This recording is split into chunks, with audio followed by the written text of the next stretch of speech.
Good morning, everyone. Thank you for coming out. And I'd especially like to thank my esteemed colleagues for being here today, joining me on the stage. Standing behind me today are Representatives Tara Toohill and Representative Jerry Knowles.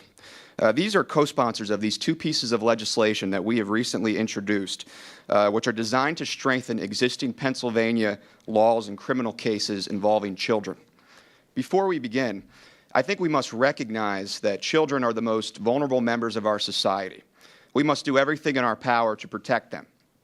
With the recent release of the grand jury report at Pennsylvania's own Penn State University, I believe there is no better time to introduce legislation that protects our children. The bills we are introducing today are in response to the tragic death of little Casey Anthony in Florida. The case and last summer's trial of her mother, Casey, captured the nation's attention. In the weeks and months since its conclusion, I have heard from hundreds of constituents and expressed their outrage at the circumstances surrounding little Kaylee's death. I have some concerns as well.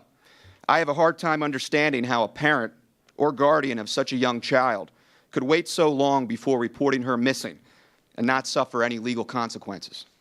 House Bill 1842, the bill I'm introducing here today, would help to ensure that incidents like the one in Florida involving little Kaylee Anthony never happen again. This bill makes three changes to the offense of concealing the death of a child here in Pennsylvania.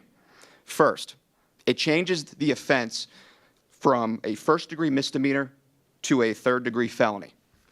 Second, it increases the maximum penalty from the current 5 years and $10,000 fine to 7 years and $15,000 fine.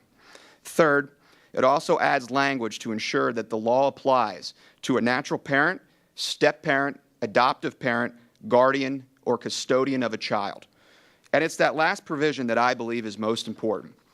That last provision closes a possible loophole in the current law, which prohibits a person from concealing the death of his or her child, which could be interpreted as applying only to the biological parents of that child. This change makes it clear that anyone in a position of legal responsibility for a child is committing a crime if he or she conceals the child's death. Now I'd like to introduce my colleague, State Representative Tara Toohill, to talk about her legislation that is part of the Kaylee's Law package that we are introducing here today. After that, both of us would be happy to answer any of your questions. Thank you.